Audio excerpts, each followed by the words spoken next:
All right, guys, how's it going? So if you watched my extra time video this morning, you would know that Trent Alexander-Arnold was going to be featured in today's review of the Spanish football dailies. And there he is. He is back in Marca today. It seems a while since I've mentioned him. It's certainly not every day, as some people would want you to believe. He's back. He's on page 3 of Marca. This is not the headline. It's rather unfortunate. The BBC. We have the headline here, a little article. I've got it all translated for you. I got a bit of help in the cafe, off the manager of the cafe, the translations, because sometimes the translations, I know you can put them through online translators and things, and I have a good knowledge of Spanish, but sometimes there's certain words, and he helped me with it. But according to the tax man, I can't put that through as an expense. Even though it's my temporary workplace in the morning. So we do have some other things as well to talk about in this video. We're going to touch on Zubimendi very briefly, but nothing exciting.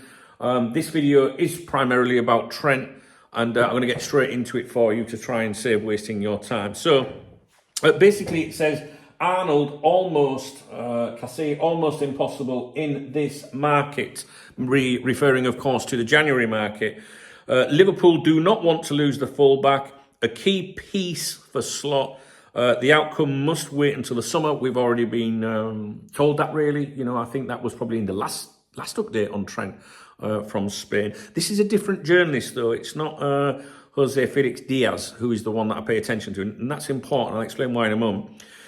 Real Madrid recognised a long time ago the need to strengthen the right-back position. Dani Carvajal's serious injury only reinforced this idea, with the target being clearly defined from the beginning. Trent Alexander-Arnold, Liverpool's number 2. The agreement between Madrid and the English club is very advanced, but always with a view to the summer. You could say, why is there an agreement if it's to do with the summer? Well, when a club does want to buy one of your players on a free, when their contract's expiring in a situation like this, that club has to formally deal with the club and inform them under rules and regulations. So I can only assume that's what it means. However, Ancelotti's sporting needs have pushed Madrid to try to bring the deal forward to this transfer window. That said, the operation has very little chance, if not no chance, of materialising before the window closes on February 3rd. And as some of you guys know, I should be in England right now, but I opted to stay here because of this bollocks, to be honest with you. Right, the reasoning is straightforward. Very few clubs, especially one of Liverpool's stature, are willing to lose important players mid-season. The Reds do not need money. Are you sure about it? And above all, prioritise the sporting aspect, with Slot's team fully engaged in the battle for the 2 main objectives of the season, the Premier League and the Champions League. Given the current circumstances in January, it is highly improbable that a club like Liverpool would let a crucial player like Arnold leave midway through the season. Therefore, the operation will have to wait until the summer, when the fullback's contract ends and he can join Madrid as a free agent after completing his time with the Reds. Following the announced renewal of Alphonso Davies with Bayern Munich, of course, that's a situation that's run parallel with Trent's situation. Both players out of contract in the summer, both players told to sit tight, don't renew with your clubs, we'll come for you, maybe-ish, and you can come and play for our amazing clubs.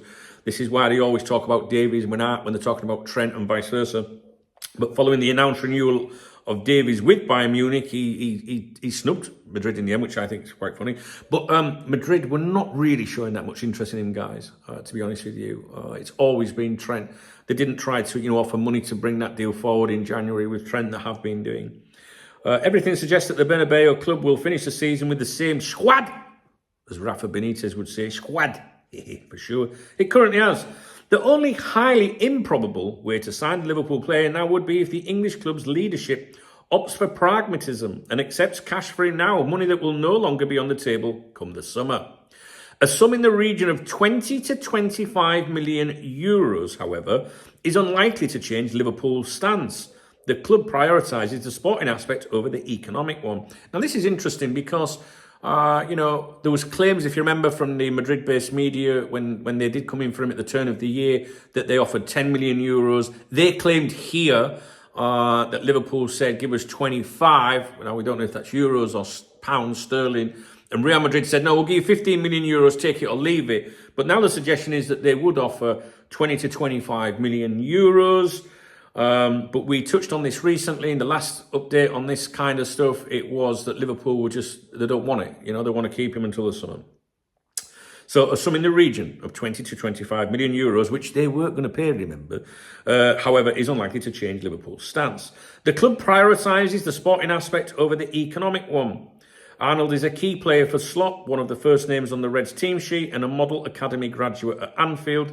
For this reason, and although there are very few absolute truths in football, everything points to Madrid having to wait until the summer to secure the services of Bellingham's compatriot. Now, somewhere in this article, and maybe I haven't included it in the translation or whatever, the vibe I was getting in this article was certainly all being well in the summer. I noticed that it was I don't know. I don't want to go back through it all again and read it with you, but I can assure you, somewhere in this article, it was still alluding to like all being well. Now you could turn around and say, well, that's a slight change, isn't it, Dunk? Because if you said Marca previously said it's happening in the summer, it's all agreed, blah blah blah, but now Marca is saying all being well, you would say that's a change. You would say that's a change in the reporting. The one thing I want to point out here, is it's two different journalists. So Jose Felix Diaz, he's the one that's saying, and he's the one that I listen to be honest with you. He's basically saying that there's an agreement there for the summer. It's signed, it's sealed. Well, no, maybe I shouldn't use words like that. He's saying that there's an agreement there for the summer. But he makes it sound like it's signed and sealed. And even if there is an agreement there, even if it was signed and sealed for the summer, you just don't know what get-outs there are. Can someone change their mind? Do you know what I mean? I generally don't know. Every contract, every agreement is going to be different. Yeah? What if he gets injured, serious injury? Stuff like that. He ain't going anywhere, is he? So the reason I'm mentioning this is if you do pay attention to these updates, and we're focusing on Marca now, you might turn around and say, that's a little bit different in terms of confidence, Duncan. I would say, yeah, but it's two different journalists, and this journalist might have a slightly different opinion to the other one, but I think that's clutching a bit. I don't know. I'm probably not making much sense, but if you've paid attention to these videos for a long time, you'll know that, they've been extremely confident at one point, and they were confident about Davies as well, and look what happened there. I'm not trying to give hope. To be honest with you, I genuinely don't give a fuck what happens with him. I don't. And, listen, all right, I'll rephrase that. Okay, I'll rephrase that. I would rather he stayed, you know what I mean? I'd rather we kept, but not because it's Trent Alexander-Arnold. I just want to keep our good players, right? And he is a good player, very good player.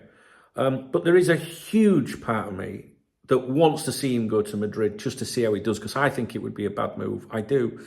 And I want to see how he would, hold up against the Real Madrid fans, media and everything. So there's part of me that's like, please go. I want to see what he does. And that maybe sounds a bit bitchy. I'm not meaning it for that reason, really. I think if he, came out and said, look, I love Liverpool, but I've been here all my life and I'll give everything. But I want to go and try myself somewhere else. And I'd be like, all right, cool, nice one. Let's hope it works out for you. But I'm so intrigued to see how it would go that I want it to happen, if that makes sense. So basically, this is just a repeat of what we've seen before, I think, don't you? But I did notice in the tone of the article, it was still providing everything goes well. You know what I mean? So just bear that in mind, but it is two different journalists. Right. That's all I've got for you on Trent, guys. I still ask myself, why are they publishing an article about, I always say to you, if Joyce publishes an article, why has he done that? Who's benefited for? Who benefits from that? Why am I hearing it? Which we're going to speak about a Joyce article today. The same should apply here. If it was everything was why are we hearing about it? Real Madrid didn't lose last night. There's no crisis at the moment. So why? The only thing I took from that is, they're mentioning that, a sum in the region of 20 to 25 million euros is unlikely to change Liverpool's stance. Is that their way of saying we'd be willing to offer you 20 to 25 million euros? Like, by the way, is that so that Liverpool fans or people, believe that? You know what I mean? Like, we could have 20, 25 million. Because if Real Madrid were, willing to offer 20, 25 million euros, then they would just pick a phone up and say that, right? So why are we hearing it? Do you know what I mean, guys? I'm not looking for a conspiracy. I'm just looking for like, all right, so if it's as done as you all think it's going to be, and you're all cool and relaxed, why? I mean, is it just to appease the Real Madrid fans? Well, they won the last game and, they did all right. There was no mistakes at right back or anything. So obviously that's an area that they need to address. So I don't know with that one. I mean, I know you'll say, some people might say, well, it's because it sells newspapers. Does it really sell newspapers? This is Real Madrid, like we might buy a fucking newspaper because we think we're going to buy someone. This is Real Madrid. That's like Trent. Yeah, right, whatever. Do you know what I mean? I don't think there's that kind of attitude that way. I don't know. I just find it strange that it's that they're mentioning it again. That's all. Okay, moving on from Trent. You can switch off now. Real Sociedad suffered a defeat in Rome. Mark a touch on Real Sociedad's 3-1 defeat at Lazio in the Europa League. Now, Zubimendi and Kubo were involved. I did watch part of that game last night. I did win my bet. I did more than 2 goals. Thanks to you guys. I actually on the live stream what I should do. And I put a poll up saying, shall I back Real Sociedad to win? But I don't think they will. You know what I mean? Or shall I do plus 2.5 goals? And everyone said do 2.5 goals. So I did win, thank you. About €4. Anyway, Zubimendi and Kubo were hauled off. We're talking about them for obvious reasons. Kubo was heavily linked with us in the summer last year. He's a very good little player. Zubimendi, again, obviously why we're keeping an eye on him and what happens with his career. Both of them were taken off at half-time when 3-0 down.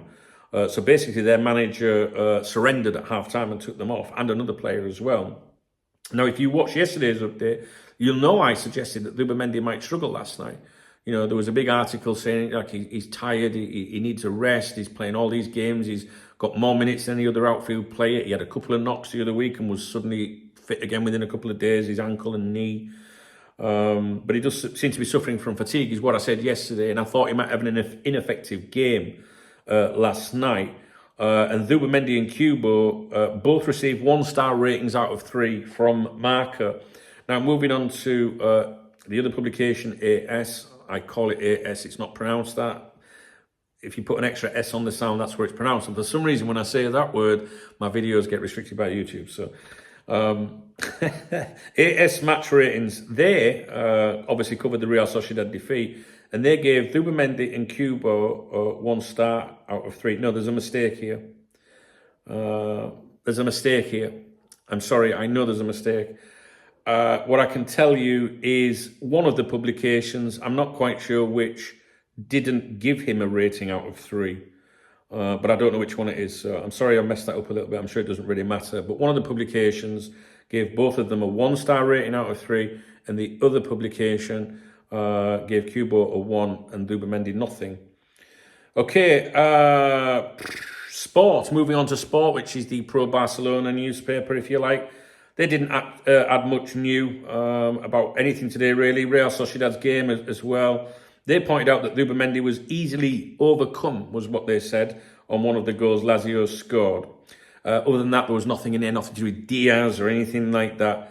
There's no fixtures of particular interest this evening regarding, players that have been linked with Liverpool in Spain or whatnot. So yeah, it's a quiet day really on that regard, and that's it, guys. So when this, when the Trent situation's resolved one way or the other, and Zubimendi as well, because I'm still interested in that. I'm going to continue doing my review of the Spanish papers each day, I think. But I don't know whether to do that as a feature on here or just create a dedicated YouTube channel. I'm thinking of doing another YouTube just for like Spanish stuff, to be honest with you, because it'll get on everyone's fucking nerves probably if it's on here. So let me know if you've got any ideas for a channel name. That'd be pretty cool, wouldn't it? Do you know what I mean? 'Cause some of you are a lot more creative and funny than me. But yeah, let me know what you think. You know what? A lot of people have said to me, the majority, when I've asked this question, have said, yeah, keep the Spanish reviews going. People enjoy it to know what's going on in Spain. Not just necessarily with Trent and the players that are mentioned with us. Mamardashvili is another one. But, just I tell them what's on the front pages, etc., etc. And I think it's good for me. It gives me a break away from the Premier League. And I'm watching a lot of Spanish football. I'm improving my Spanish. I'm getting out. You know that when, if Liverpool are mentioned with a club in the future, which there will be out here or vice versa, you'll be able to say Dunkel noise, but he'll be keeping an eye on it. So I'm definitely going to maintain that coverage for you. I just don't know if I'm going to do it on here on a new channel. All right, guys. So I hope that's of interest to you. Did you hear the dog then? He was like, oh, fucking Trent again. Did you hear him? I hope that's of interest to you. Almost impossible in this market. So I'm not saying it is impossible, but almost impossible. Like I said, I should be in England now, really. I left my flight, I changed my flight, I should be there, but I decided to stay here until the window closed. Just, you never know, you never say never in football. And I will be doing a live stream on deadline day on here. I know what you're going to say. Well, you're wasting your time. I'll be here on deadline day. We do it on deadline day. Last summer, I think we did 18 and a half hours or something from start to finish. And we still had a good, natter and a good giggle during the day and discussed everything that was happening with other clubs as well, So deadline day, we will be here, all being well. All right, guys, I'm going to go. I'll leave you with it. If you appreciate the effort, please do thumbs up the video. If you want to buy me a coffee, please hit the love heart under the video. If it's not there, there are other ways in the video description of supporting me. I do subscribe to these now, for you, and I do go to the cafe in the morning, and I enjoy getting out, so the support does help me do it, really. Although I should be cutting down. February's a terrible month, really, so maybe we'll have to go easy on the breakfast. We'll just stick to a coffee and a free biscuit. All right, guys, please leave me a comment. What do you think about this? It's a bit strange, isn't it? They're still going on about him. I don't know. I hope I've explained it properly or good enough for you to make some sense. All right, cheers.